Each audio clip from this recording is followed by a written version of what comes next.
4. Whenever you're ready. Well, good afternoon and welcome to Truth Worth Living, where we seek to understand God's Word so we can live in God's will. Just before Jesus' departure, he spent a great deal of time preparing his disciples for his return. Matthew 24 and 25 records some of the signs and parables that he used to get them ready. 3 of the parables were all about waiting. The first 2 stories highlight the extremes that we should avoid as we wait. The first is a warning against waiting as if it's never going to happen, and the second warns us against acting as if it's going to happen tomorrow.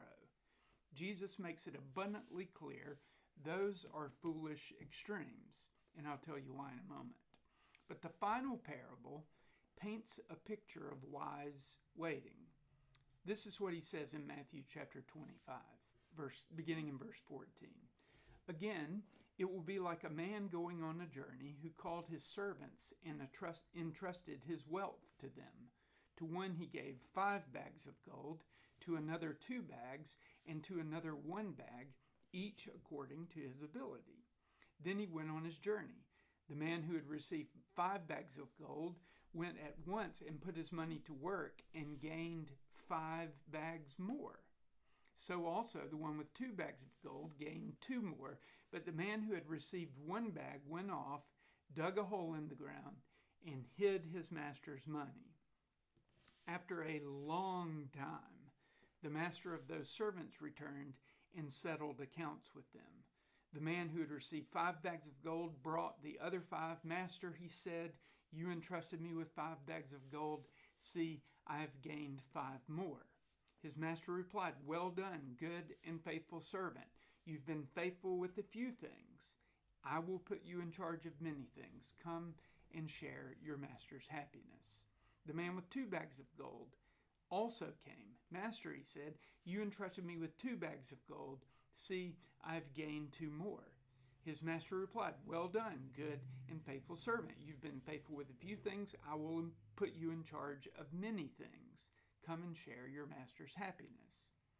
Then the man who had received 1 bag of gold came. Master, he said, I knew that you're a hard man, harvesting where you have not sown and gathering where you have not scattered seed. So, obviously, I was afraid and went out and hid your gold in the ground. See, here's what belongs to you. His master replied, you wicked, lazy servant. So you knew that I harvest where I have not sown and gather where I have not scattered seed. Well, then you should have put my money on deposit with the bankers so that when I returned, I would have received it back with interest. So take the bag of gold from him and give it to the one who has 10 bags. For whoever has been given more,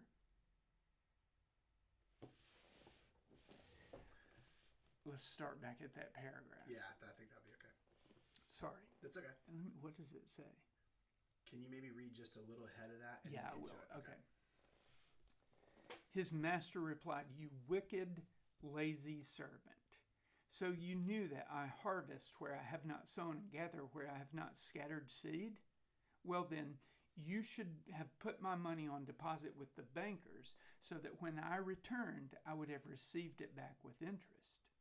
So take the bag of gold from him and give it to the one who has 10 bags, for whoever has will be given more, and they will have an abundance. Whoever does not have, even what they have will be taken from them. And throw that worthless servant outside into the darkness, where there will be weeping and gnashing of teeth. Now here's the scene. The master's going on a trip and will return at some unspecified time in the future.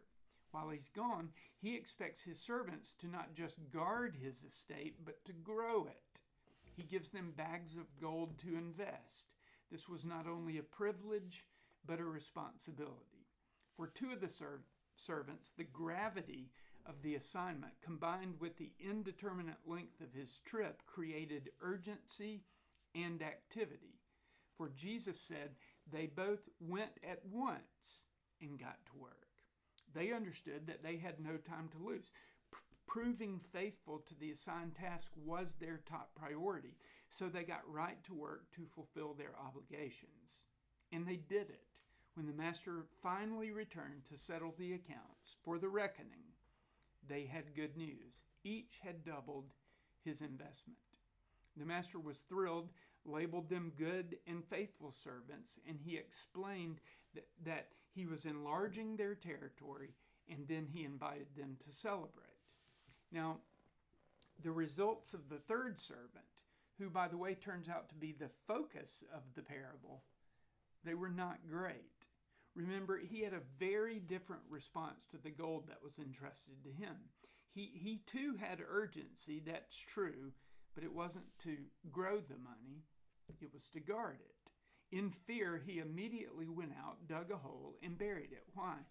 Because he was focused on himself rather than the master, which, by the way, made him fearful rather than faithful. When the master met with him, the servant saw immediately that he had wasted the opportunity of his lifetime and entered the spin zone, literally pushing the blame for his failure onto the master. Do you remember what he said? Master, I knew you're a hard man, harvesting where you have not sown and gathering where you have not scattered seed. So I was afraid and went out and hid your gold in the ground. See, here's what belongs to you. His failure was the master's fault. Judging the way the master operated, he accused him of being a hard, ruthless, and even unscrupulous businessman.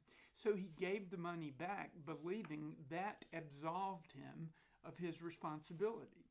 Now, needless to say, his accusations didn't go over well. The master pointed out that if he believed that about him, then he should have at least invested the money where he would get some return on the investment. But he didn't believe that. The real issue was that this servant was wicked and lazy. Okay, his wickedness came from the fact that he leveled unjust accusations at the master, judging him for the way he did business. And his laziness showed itself in the fact that he refused to do the work. For his wickedness and his indolence, the money was taken away from him and entrusted to one who was faithfully working on behalf of the estate. Then the lazy servant was summarily dismissed from the fold. Now remember, that story illustrates wise waiting on Jesus. What does wise waiting do? It avoids the extremes, always avoids the extremes. Wise waiting doesn't think Jesus is delaying too long and there is nothing we need to do now, nor does it think he's coming tomorrow morning and there's nothing we can do now. Wise waiting is about being and doing the work of the kingdom of God that he has assigned to each of us based upon our talents, knowing that there will be a reckoning for our service. Here's the question today. Are you waiting wisely? It's a truth worth pondering, and this is truth worth living. Thank you so much for joining me today. God bless you and keep you, cause his face to shine upon you, and give you peace. I'll see you tomorrow night as we continue our study in the Sermon on the Mount. Have a great day.